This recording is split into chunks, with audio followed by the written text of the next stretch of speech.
everyone. Okay, so I came home from school today and I found this weird book on my table.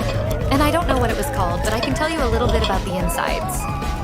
So the first part was about like this man and he was lonely and wanted a friend or something. I couldn't care less. But then he was checking places like the bath and under the table. And like, it was really odd. But at the end, the book said he was gonna tap at my window or some shit. Like, I couldn't care less what you do at my window. Cyrano Rants is out.